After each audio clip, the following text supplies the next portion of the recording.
बेटी आज हम देर से लौटेंगे, तुम खाना खाकर सो जाना। मेरी आज मीटिंग के बाद रात का डिनर और उसके बाद थोड़ी गपशप है। कार्तिक और ईशा अपनी बेटी रीति को छोड़कर कुछ तायद करके चले गए। वो आराम से अपना खाना खाकर अपने लाउंज में बैठकर टीवी देख रही थी जब न्यूज़ चैनल पर एक ही बात चल रही थी, रात अपने अपने दरवाजे किसी अनजाने के लिए न खोलें। कुछ अजीबोगरीब घटनाएं पूरे शहर में हो रही हैं। हाँ जनाब, एक हफ्ते से आधी रात को घरों में घुसकर बेरहमाना कत्ल किया जा रहा है। अगर आपके भी करीब करीब कोई ऐसी अनहोनी हो तो फौरन इस नंबर पर राब्ता किया जाए। ये खबर सुनते ही रीति के पैरों तले जमीन निकल गई। वो मुसलसल अपने पापा कार्तिक और ईशा मम्मा को फोन पर फोन कर रही थी जो कि स्विच ऑफ जा रहा था। खिड़की की जानिब नजर घुमाई तो घड़ी 9 बजा रही थी। रीति के घर में एक खुफिया तहखाना था। वो वहां जाकर मुआयना कर चुकी थी क्योंकि ईशा और कार्तिक रात को देर से आने का बोल कर गए थे। रीति ने जैसे ही सारी खिड़कियां बंद करी, वो अभी बाहर का मेन दरवाजा चेक करने जा रही थी कि अचानक से बहुत तेज बारिश ने आ लिया और वो अंदर छाता लेने भागी क्योंकि घर और दरवाजे के बीच में खुला सा बहुत बड़ा गार्डन था और इस गार्डन के अंदर बाहर से बड़े बड़े दरख्तों की टहनियां आ रही थीं। ईशा काफी दिनों से कह रही थी, कार्तिक ये कटवा दो, मुझे अच्छा नहीं लगता, किसी दिन कोई वारदात ना हो जाए। अरे हम जिस सोसाइटी में रहते हैं वहाँ सिक्योरिटी इतनी सख्त है, घबराओ मत ईशा, कोई इस सोसाइटी के अंदर दाखिल नहीं हो सकता है। मैं जल्द इन दरख्तों को बाहर से कटवा दूंगा, तुम परेशान मत हुआ करो। रीति जैसे अंदर आई तो फोन रिंगिंग हो रहा था। रीति जल्दी से मोबाइल उठाने लगी। पापा कब तक आ रहे हैं, मुझे डर लग रहा है। बिजली कड़क रही थी। डोंट वरी रीति, हम 2 बजे तक आ जाएंगे। आज कार्तिक फुल नशे में लग रहा था। वो शराब बहुत पीता था और आज भी उसने ईशा के मना करने के बावजूद बहुत पी ली थी। ईशा तुम कार ड्राइव कर लेना, मैं तुम्हारा साथ दूंगा। ठीक है, लेकिन तुमने इतनी ड्रिंक क्यों कर ली है? खैर चलो घर के लिए निकलते हैं, काफी लेट हो चुके हैं पहले ही। आज की मीटिंग बहुत जबरदस्त रही ईशा। रीति बेटी, हम कोशिश करेंगे कि हम जल्दी आ जाएं। हाँ मामा, मुझे आपसे बहुत ज़रूरी बात करनी है मामा। अभी फ़ोन पर उनकी गुफ्तगू चल ही रही थी। हाँ हाँ बोलो मामा, न्यूज़ में मैंने कुछ सुना है। हाँ हाँ रीति बेटी बोलो, मैं सुन रही हूँ। हेलो हेलो, सिग्नल जा चुके थे। बहुत ट्राई कर लेने के बाद भी कॉल ड्रॉप हो रही थी। वो छाता उठाकर जल्दी से बाहर भागी मेन डोर चेक करने के लिए। डोर अच्छी तरीके से लॉक था, उसने चेक किया। वापस अंदर आकर दूसरा एंट्री डोर बंद कर दिया और अब वो रिलैक्स नहीं हो रही थी। उसने तय किया कि अब मुझे तहखाने में जाना चाहिए। उसे बहुत ज़्यादा अजीब सा डर लग रहा था, जबकि रीति बहुत निडर लड़की थी। वो 20 साल की बहुत होनहार बच्ची थी। वो हमेशा नई नई खोज में लगी रहती थी। हम कैसे घर पहुंचेंगे कार्तिक? आपने आज इतनी पी ली है, मैं कुछ बोलूं तो आप फिर नाराज हो जाएंगे। डार्लिंग तुम हो तो। वो अब अपनी सोसाइटी की जानिब निकल पड़े। रीति तहखाने में जाकर सुकून से एसी ऑन करके बड़े से गोल बेड पर सो गई। उसने 2 बजे का अलार्म लगा दिया था। नीचे काफ़ी गर्मी रहती थी। वो ऐसे तर्ज पर बना था कि उसे खुफिया कहा जा सकता था, जहां कार्तिक ने अपने लाखों की रकम छुपा रखी थी इस बड़े से गद्दे के नीचे। बड़ी सी लाइब्रेरी, अलमारी के खोलने के बाद नीचे की सीढ़ियां आती थीं। किसी के गुमान में नहीं था कि इन किताबों के पीछे नीचे का रास्ता जाता है। कार्तिक को उसे जंगल के रास्ते खड़ा देखो कोई लिफ्ट मांग रहा है, कार्तिक ने ईशा से कहा। वो नशे में धुत आंखें चारों तरफ चला रहा था। कार्तिक डियर, ये इतने सुनसान रास्ते में कौन खड़ा हुआ लिफ्ट मांग रहा है? میں کہہ رہا ہوں عیشا بالکل کار مت روکنا. لیکن دیکھو تو صحیح, یہ کوئی 28 سالہ نوجوان لگتا ہے. وہ ایک بائک کے پاس کھڑا تھا. وہ لفٹ مانگ رہا تھا. رات کے 1:30 بجے تھے. کارتک میں اسے لفٹ دے دوں؟ ہاں. ارے کیا ہو گیا؟ اتنی آدھی رات سے بھی زیادہ وقت گزر چکا ہے اور کتنی کھٹا ٹوپ. اندھیرے میں اس قدر تیز بارش میں یہ اس جنگل کے بیچ سناٹے بھرے روڈ میں لفٹ مانگ رہا ہے. پاگل ہو کیا؟ نہیں, تیزی سے کار نکالو. اور ویسے بھی ہمیں اس کی فکر کرنے کی ضرورت نہیں.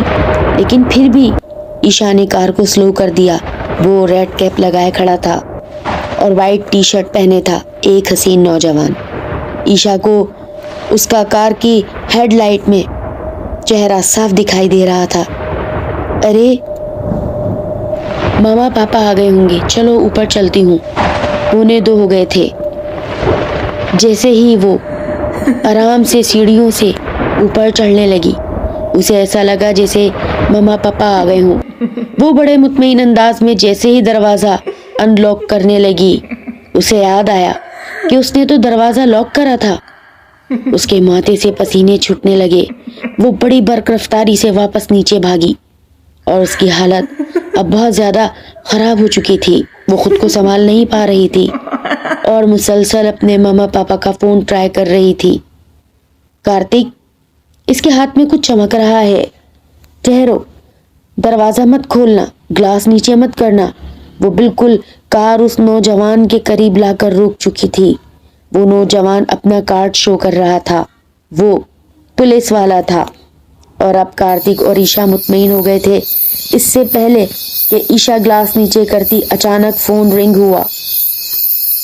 ریتی, ہاں بیٹا بولو. مما آپ کیا گھر میں آ گئی ہیں اوپر؟ نہیں تو ہم تو ابھی تک راستے میں ہیں. تم ٹھیک تو ہو ریتی؟ سب ٹھیک تو ہے؟ ریتی اسے سب بتا رہی تھی اور عیشا کے ماتھے سے پسینہ بہہ نکلا. عیشا نے جلدی سے گلاس نیچے کیا کار ڈور کا اور پوچھا, فرمائیے. ہمیں جلدی نکلنا ہے. لگتا ہے ہمارے گھر میں چور گھس آئے ہیں. میری ریتی گھر پر اکیلی ہے. جی میم, میں پولیس آفیسر ہوں اور میں چند لڑکوں کے پیچھے تھا کہ اچانک میری موٹر بائک خراب ہو گئی. جی جلدی کریں, ہیلپ اس. جی اوکے, جلدی سے کار کا ڈور کھول دیں. وہ نوجوان اندر داخل ہو کر بیٹھا, مکمل بھیگا ہوا. اس نے فوراً تھانے پر لوکیشن سینڈ کی اور عیشا نے کار بہت تیزی سے روڈ پر دوڑانا شروع کر دی. گھر جنگل سے نکل کر سوسائٹی پر تھا. آج گیٹ کیپر نہیں تھا. اس کی لاش مین دروازے کے بیچوں بیچ لٹک کر جھول رہی تھی. ریتی نے اپنے آپ کو مکمل لاک کر لیا تھا. وہ اندر باتھ روم کے جا چپی تھی اور اپنی مما کو ٹیکسٹ کر رہی تھی. مما نے بتایا جب تک میں تمہیں گھر پر آ کر کوئی میسج نہ کروں تم بالکل اوپر مت آنا. اوکے بیٹی, اپنا بہت خیال رکھنا, ہم بس پہنچنے والے ہیں. تھانے سے موبائل بھی فوراً روانہ ہو چکی تھی بنا آواز سائرن کے, کیونکہ وہ جو بھی تھے درندے تھے. انہوں نے لگ بھگ 20 سے 25 مرڈر کر رکھے تھے اور نہ جانے کب تک اس طریقے سے کرنے والے تھے. پولیس کو مکمل 1 مہینے سے ان کے پیچھے تعاقب تھا, لیکن ان کا اتا پتا یا کوئی ٹھوس ثبوت بالکل نہیں لگ رہا تھا. اب کوٹھی کو چاروں اطراف سے گھیرے میں لے لیا تھا. اسی بڑے درخت سے وہ اندر داخل ہوئے ہوں گے اور اسی بڑے درخت سے پولیس بھی اندر داخل ہوئی. مگر یہ کیا, پورا گھر الٹا پڑا تھا اور 4 بڑے بڑے بلے گھر کے دالان میں کھڑے غرا رہے تھے. وہ اب اپنا شیطانی روپ لے کر اتنے بھیانک ہو گئے تھے کہ پولیس والوں نے فائر کھول دیے تھے, مگر وہ شیطان نما مخلوق لمبی ہوتی جا رہی تھی اور اس کے ساتھ تیز بارش, گرج چمک کے ساتھ بجلی کے شور نے اتنا خوفناک منظر کر دیا تھا کہ سب اندر سے بری طریقے سے لرز کر رہ گئے.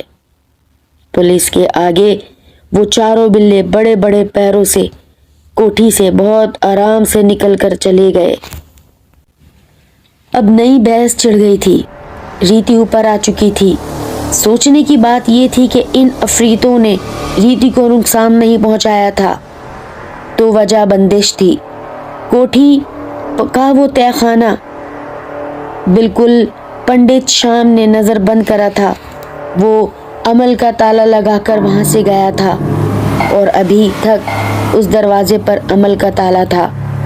और कार्तिक ने शाम पंडित को पैगाम कहलवा भेजा कि सोसाइटी में अब तक 25 कत्ल हो चुके हैं और ये कोई किलर नहीं बल्कि कोई भूत परे थे। शाम ने पूरा घर सूंघ सूंघ कर वहां तक खोज लगाई जहां तक वो चारों बिल्ले जिस दरख्त से बाहर कूदे थे। और अब वो वहां से होते हुए शमशान घाट की तरफ बढ़ रहा था। वो पुलिस वाला नौजवान अजय भी उनके साथ था, क्योंकि केस उसके पास था और वो उसे रिपोर्ट कर रहा था। चलते चलते वो सब के सब शमशान घाट के पीछे टूटी दीवार से फलांग कर अब कब्रिस्तान में दाखिल हो गए थे। शमशान घाट और कब्रिस्तान बिल्कुल आमने सामने और करीब थे। शाम बड़ी तेजी से हो रही थी। अजीब अजीब सी कसमसाई सी आवाजें पड़ रही थी और पंडित शाम मुसलसल पढ़ाई कर रहा था। उसने कार्तिक और पुलिस अफसर से कहा, तुम लोग यही इंतजार करो, मैं अभी आया। चलते चलते वो नजरों से ओझल हो गया। साया रात का तेज हो चुका था। कब्रिस्तान में उल्लू अपनी हैबतनाक आवाज से बोल रहा था, क्या चाहते हो? क्यों लोगों को मार रहे हो? अब पंडित शाम एक टूटी सी कब्र के साथ खड़ा एक दरख्त की जानिब उनको देखकर मुखातिब हुआ। वो 4 लाल आंखों वाले स्याह हेवले थे। बोले, पंडा जा, चला जा, वरना हम तुझे भी मार देंगे। आखिर किस बात का बदला ले रहे हो? उसने अपना जाप शुरू कर दिया। वो आपस में बहुत जोर जोर से हंसे और घुर्राती आवाज में बोले, जा दफा हो जा पागल पंडा, वरना अब तू हमसे मर जाएगा। उसने हाथ में पकड़ा पानी इन पर दे मारा। वो चीखे और चिल्लाए और पंडित ने अपने अमल के जोर से उन्हें उसी दरख्त से बांध दिया। और जब वापस लौटा तो कार्तिक को एक पर्चा थमा दिया। ये पर्चा तुम सुबह आकर यहाँ के गोरकन को लाजमी दे देना, वरना पूरी सोसाइटी का विनाश हो जाएगा। वो बड़ी तेजी से वहां से बाहर निकल रहे थे। पंडित के हाथ में इस वक्त पुलिस वाले नौजवान का हाथ था और वो बोला, पंडित शाम, वो क्या थे और तुम्हें कैसे पता चला कि वो कब्रिस्तान में छुपे हैं? पंडित हंसा और बोला, वो मौक्कल थे। किसी आदमी इनका चिल्ला करा था, वो उसे आदमी पर उल्टा पड़ गया। वो आदमी तो मर गया क्योंकि वो 3 मौक्कल और चौथा अब वो आदमी उनके साथ शामिल है। वो कहता जा रहा था। कार्तिक और अजय सुनता जा रहा था। कौन था वो चौथा आदमी? कार्तिक ने पंडित शाम से पूछा। अरे वो मुझे नीचा दिखाना चाहता था अपने काम के जुनून में। वो राम मोहन था। उसने कब्रिस्तान में जाप किया जो कि उसे उल्टा पड़ गया। अच्छा, अब समझा मैं। मगर वो मारने क्यों लगा लोगों को? वो इसलिए मारता है ताकि मौक्कलात को खून पिला सके। पर तुमने कैसे पहचाना कि वो राम मोहन था? अजय भी हैरान हुआ। पंडित बोला, याद है जब मैंने तुम्हारा तहखाना नजर बंद करा था तो राम मेरे साथ था। वो एक नौजवान लड़की का खून पीने आए थे। और तुम्हें याद है तुम्हारी बेटी वो रीति, वो उसी को आज मार लेने के लिए आए थे। लेकिन खुशकिस्मती रीति की कि वो अंदर तहखाने में महफूज थी। शुक्र मनाओ और अब अपना बहुत ज़्यादा ख्याल रखना, वरना आज रीति हम में ना होती। बस अमल के गठजोड़ से मैंने जान लिया और मैं यहाँ तक पहुँचकर इनको वहाँ पर कैद करके आ रहा हूँ। अच्छा, अब अपना बहुत ख्याल रखना और कल मैं हिमालय पर्वत निकल जाऊँगा अपने गयान को और तेज करने के लिए। وہ چلتا جا رہا تھا. اجے اور کارتک رک چکے تھے کیونکہ وہ بہت زیادہ حیران تھے کہ اس دور میں بھی کوئی اتنا گیانی کیسے ہو سکتا ہے. لسنرز، آئی ہوپ دیٹ کہ آپ کو یہ سٹوری پسند آئے. ملتے ہیں کسی نیو سٹوری کے ساتھ. اللہ حافظ.